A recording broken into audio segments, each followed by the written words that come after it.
we all fall down.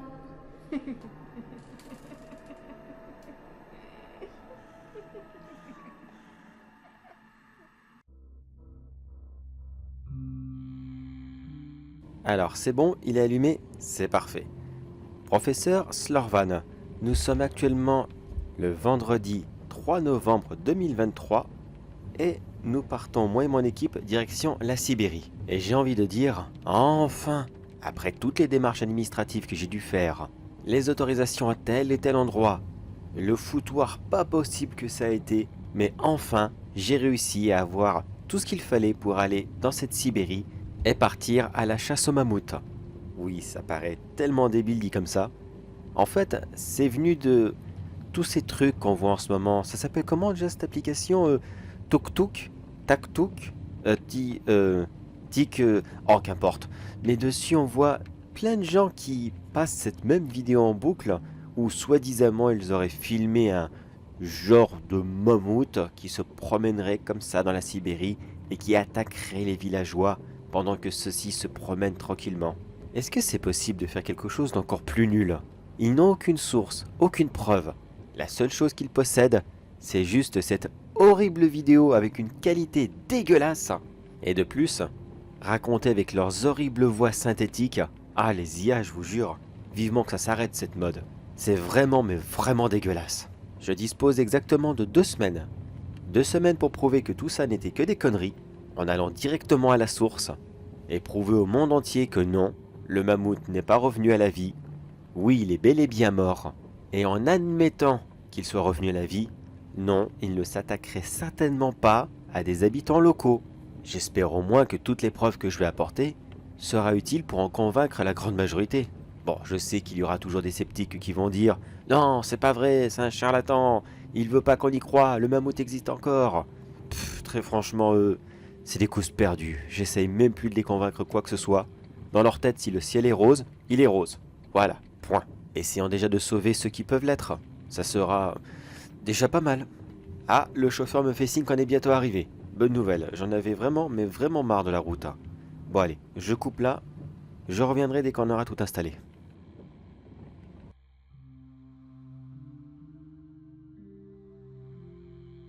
Lundi 6 novembre. L'installation a été beaucoup plus longue que prévu. Ça nous a pris tout le week-end. Entre les pannes de matériel, le climat qui est beaucoup plus rude que je ne le pensais, et surtout devoir répondre à toute la population locale qui nous cessait de nous demander pourquoi est-ce que vous êtes là? Qu'est-ce que vous faites? Pourquoi vous avez tant d'équipement? Vous cherchez quelque chose? Il y a un danger? On doit partir? On les a rassurés du mieux qu'on le pouvait, mais c'est pas facile. C'est vraiment, vraiment pas facile. Disons que ces pauvres gens ont déjà eu beaucoup de soucis avec d'autres curieux. Pas mal de chercheurs amateurs ont essayé eux aussi de trouver ce soi-disant mammouth afin de prouver son existence et qu'il devienne riche et célèbre. Ouais, une grande bande d'imposteurs quoi. Mais qu'importe, nous on est là pour rétablir la vérité et c'est le principal. Dès demain on commencera à faire un petit tour au village local. On essaiera de poser quelques questions et peut-être avoir un début de piste. On ne sait jamais. Enfin plutôt, un début de non-piste. Le but du jeu pour nous n'est pas simplement de filmer le décor en disant « Vous voyez, il n'y a rien », parce que ça, tout le monde peut le faire. Non. Ce qu'on doit faire principalement, c'est retrouver qui a lancé cette rumeur. Qui est le propriétaire de la vidéo originale? Où l'a-t-il réalisé et surtout, pourquoi? Des aveux de sa part seraient peut-être un trop gros cadeau que je n'espère absolument pas, mais la deuxième étape va consister à prouver que non, il n'y a plus assez de nourriture, ni même d'espace, pour qu'un mammouth de taille adulte puisse se promener ici. Bon, ça c'est l'affaire des botaniques, bien sûr. Moi je ne suis pas très calé là-dedans. Je suis plus un cryptozoologue. Pour ceux qui ne connaissent pas, je suis un spécialiste de la recherche des animaux disparus ou alors considérés comme des mythes. Ceux dont l'existence reste encore à prouver. Bon allez, ce n'est pas tout ça, mais moi je dois encore rassembler tout mon matériel et me préparer pour demain, en espérant que les locaux se confient à des étrangers. On verra bien.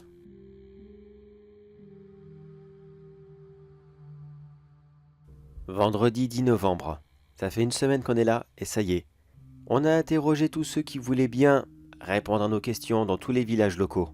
Bon, dans l'ensemble, oui, ils ont eu la visite d'autres étrangers, et oui, c'était toujours pour la même chose. Le mammouth, et rien d'autre. Je vous cacherai pas qu'ils avaient comme un petit agacement dans leur voix. Plusieurs nous ont même dit « S'il vous plaît, essayez de convaincre le monde entier que non, le mammouth n'existe pas et qu'il nous foute la paix. » J'ai même enregistré quelques-uns d'entre eux qui voulaient bien témoigner. Ils ont bien confirmé qu'ils vivaient là et qu'ils n'avaient jamais vu de mammouth de leur vie. De leur côté, les botanistes ont fait un travail formidable. Ils ont rassemblé toutes les preuves qui montrent bien que non, un mammouth ne pourrait pas vivre. Enfin, si, il pourrait, mais avec le peu de végétation qu'il y a, il vivrait très difficilement. Il aurait plusieurs fois des moments de diète et sa bonne croissance serait probablement mise en péril. Il ne pourrait pas avoir de descendance car il aurait bien trop peur de ne pas pouvoir subvenir à ses besoins. Et au final, l'espèce disparaîtrait une nouvelle fois. Et une autre bonne nouvelle, on a enfin réussi à trouver d'où provenait cette vidéo. Il semblerait que ça soit, comme je le pensais, un tuk-tuk... Comment ça s'appelle ça? Bon, bref, un tuk-tuker qui aurait monté ce canular de toutes pièces non loin d'ici.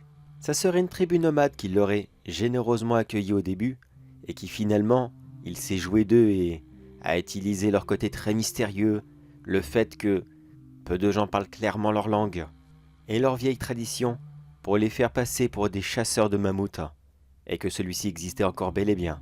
Après, comment a-t-il filmé le mammouth, ça, je ne sais pas encore. Peut-être que c'était un assortiment de peaux de bête qu'il a dû coller sur un rocher, ou je ne sais pas trop. Il y a de fortes chances que ça soit même des peaux de renne. Mais ça, on ne le saura que lorsqu'on sera là-bas. Demain, on ira sur place et on verra bien ce qu'il en est.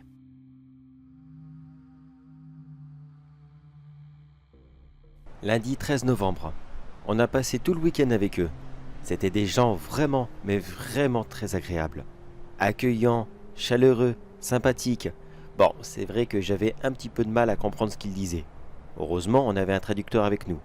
Mais vraiment, ces gens, c'est de la crème. Plus adorable au monde, c'est impossible. Et c'est justement ça qui me fait mal au cœur. Car, visiblement, cet imposteur, qu'importe comment ça s'appelle, il s'est joué d'eux. Et c'est ça qui est moche, vraiment moche. Ces gens l'ont accueilli chez eux, et c'est comme ça qu'il les a traités? Comme des sauvages qui chassent encore le mammouth? Mais bon sang, comment est-ce qu'on peut être aussi ignoble pour faire passer les gens pour des hommes des cavernes? J'espère vraiment que la plateforme va sanctionner cette personne et qu'il ne refasse plus jamais rien. Mais bon, passons.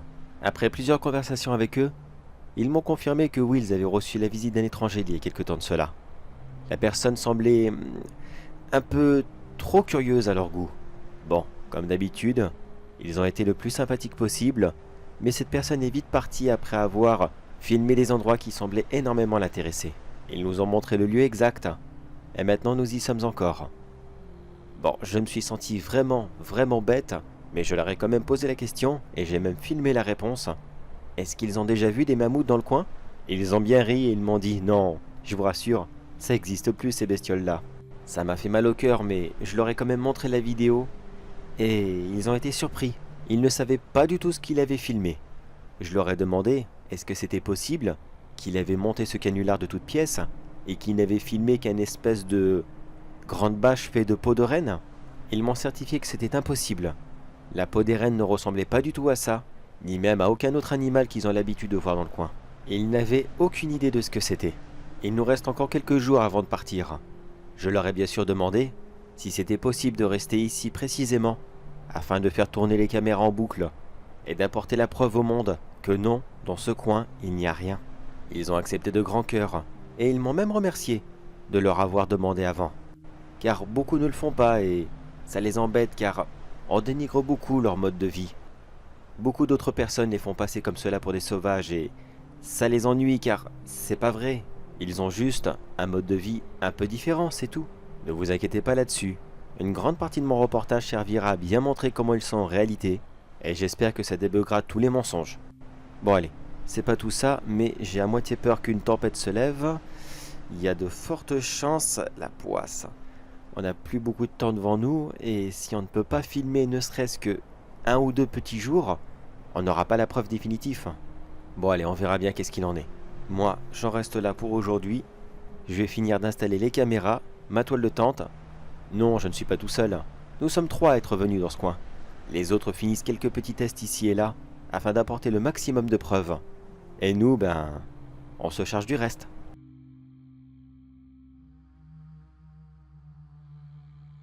Mercredi 15 novembre. Je suis à l'intérieur de la toile de tente et dehors il y a un blizzard, mais monstrueux. On n'y voit rien à 3 mètres, c'est une pure catastrophe. Toutes les images qu'on va avoir seront complètement foutues. Et encore, si on arrive à avoir des images, là si ça se trouve, toutes les caméras qu'on a sont complètement mortes. Là on n'a vraiment pas le choix. On ne peut pas partir et on ne peut pas aller les chercher. J'espère que demain la tempête va se calmer et j'irai rapidement les récupérer. Du peu qu'on a déjà vu, non, il n'y a pas de gros mammifères qui se promènent dans le coin. On n'a pas entendu de bruit spécial durant la nuit. Il n'y a rien du tout. C'est un calme plat. À part la tempête, bien sûr. Espérons maintenant que celle-ci se calme vite et que toutes nos recherches ne soient pas jetées à l'eau. Au pire, si on n'a pas ces images, on aura quand même pas mal de preuves et de témoignages qui prouvent que non, le mammouth n'existe plus. Mais j'aurais bien voulu avoir quand même ces images. Ça aurait été cette petite cerise qu'on pose au sommet du gâteau et qu'on dit « ça y est, là, il est parfait. On ne peut rien redire. » Mais la cerise, je crois que c'est pas la saison pour les cueillir. En même temps, en Sibérie, c'était un petit peu normal. Bon allez, on verra bien ça demain.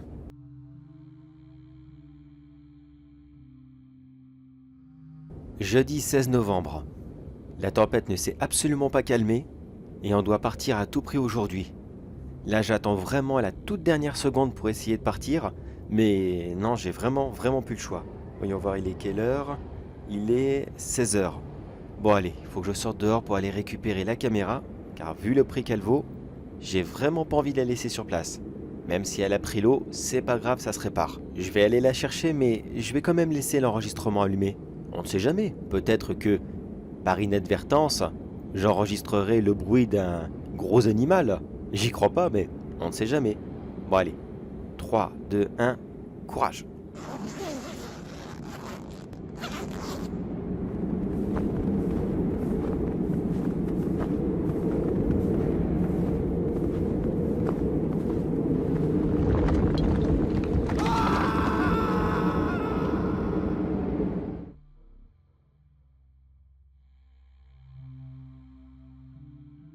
Oh bon sang, je suis où? Oh ma tête! Oh, ça fait mal! Ah, mon dos, en fait partout j'ai mal. Mais où est-ce que je suis là? On dirait une espèce de grande crevasse. Qu'est-ce qui s'est passé? Je m'en souviens plus. Attendez, j'étais dehors, je marchais en ligne droite, direction de la caméra et je suis tombé dans un espèce de trou, il me semble. Oui, c'est ça, je me rappelle. Le sol s'est affaissé sous mes pas et je suis tombé. Une espèce de brèche ou quelque chose comme ça. Bordel, foutu réchauffement climatique. Voyons voir. Ma montre, est-ce qu'elle fonctionne encore? Oui, elle fonctionne, c'est bon. J'ai plus beaucoup de batterie, mais elle fonctionne encore. Ça fait combien de temps que je suis tombé ici? 2 heures, 3 heures? Ça fait 2 jours que je suis là? Mais comment j'ai pu être inconscient 2 jours? C'est pas possible. Ah, ça doit être le froid. Ouais, c'est sûrement ça, le froid a dû me maintenir endormi et j'ai eu de la chance de pas mettre en hypothermie. Bon, apparemment, la tempête au-dessus s'est calmée, mais ça ne sert à rien que j'appelle mon équipe, je sais très bien qu'ils devaient partir hier, avec ou sans moi. Oh la poisse, comment est-ce que je vais faire pour sortir d'ici, moi, maintenant? Bon, voyons. Par en haut, c'est impossible. Il y a quoi? 3-4 mètres? Non, j'arriverai jamais à grimper. J'ai rien sur moi. Et si je continue le long de la grotte, qu'est-ce que ça va faire? Bien, je sais pas, mais allons-y, on verra bien. La marche est très difficile. Les parois sont glissantes et le sol, il n'y a aucune prise. En même temps, c'est de la glace partout. Je m'attendais à quoi? Voyons. Est-ce que ça mènerait sur un chemin quelconque? En fait, ce qui me fait le plus peur, c'est à l'idée que cette crevasse peut se refermer sur elle-même et me broyer littéralement au milieu. Bon, c'est un risque à prendre, mais de toute façon, j'ai pas le choix.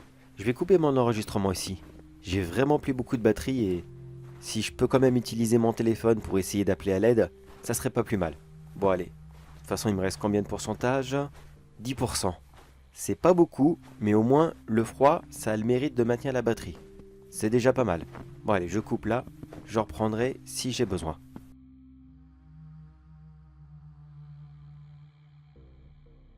Je viens de faire une découverte énorme.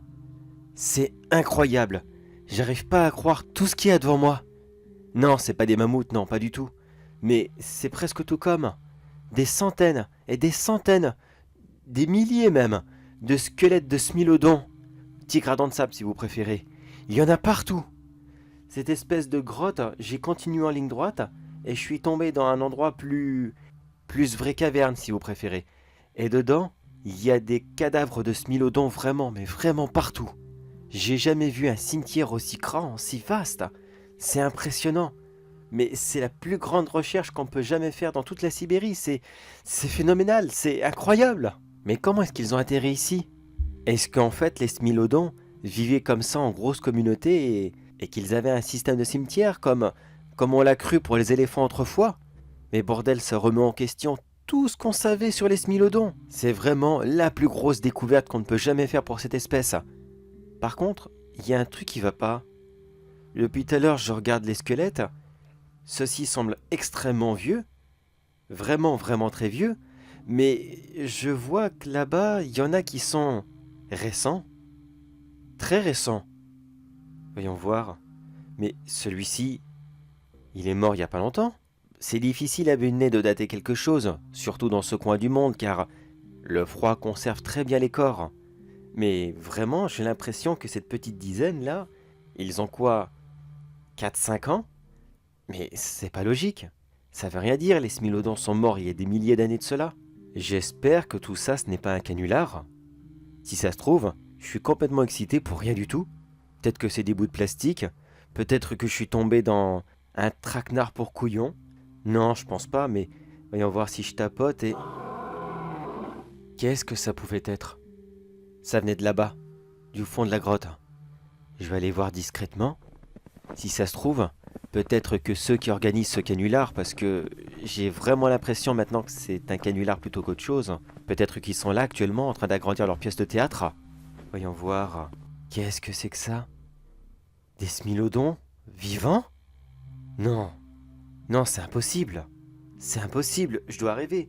J'ai dû me faire mal en tombant là, je dois avoir une échymose sur la tête, une commotion cérébrale, c'est pas possible que je vois ça. Voyons voir si j'essaye de me pincer, tout a l'air d'aller bien. Par contre, il y en a un qui vient de se lever. Je vais essayer de me cacher parce que si c'est des vrais, j'ai pas spécialement envie qu'ils me voient. Faut plus faire de bruit là. Attendez, c'est quoi ça? Il y en a un qui rentre avec les autres et il a un renne dans la bouche. Ils sont en train de le dévorer sur place. Je pense que la pauvre bête est morte depuis très longtemps, mais... Waouh, c'est impressionnant.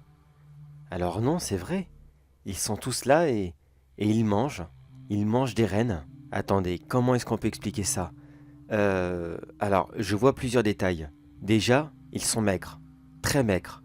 Peut-être, je dis bien peut-être, ce ne sont que des théories, mais peut-être que ces animaux ont réussi à survivre en faisant de très longues hibernations et ne sortant que durant certaines périodes, quand les nomades déplacent les rennes ici et là. Oui, ça semblerait logique. Mais pourquoi toutes ces difformités? Je ne dis pas par là qu'ils sont moches, mais je vois qu'un d'entre eux n'est vraiment, mais vraiment pas dans un bel état. Déjà, leur extrême maigreur est plus qu'impressionnante et très très très alarmante, mais surtout le plus petit d'entre eux semble mal à l'aise avec ses déplacements, comme si l'une de ses pattes arrière avait du mal à s'appuyer sur le sol, comme si elle était beaucoup plus courte que les autres. Est-ce que le fait de vivre ensemble comme cela pendant des milliers d'années a provoqué une consanguinité entre la race et qu'ils en souffrent aujourd'hui? Ah, c'est possible. C'est fort probable même. Est-ce que je filme bien tout là? Ah, c'est parfait. C'est parfait, je les ai dans le cadre. Ça pue tellement ici qu'ils n'ont même pas senti mon odeur, avec toutes ces odeurs de carcasse ici et là. Mais maintenant, ce qui est sûr, c'est que je ne peux vraiment, mais vraiment pas passer par ce côté. Je vais faire demi-tour et je vais essayer de trouver un autre chemin en espérant qu'il y en ait un autre. Quand je serai sorti d'ici, ça sera vraiment la plus grosse découverte que je n'aurai jamais fait, que personne n'aura jamais fait. Faut-il encore que j'arrive à sortir d'ici? Peut-être que si je passe par là... Oh merde! J'ai cassé de la glace. Un raffut pareil, c'est sûr et certain, ils l'ont entendu. Oui, je confirme, ils l'ont entendu.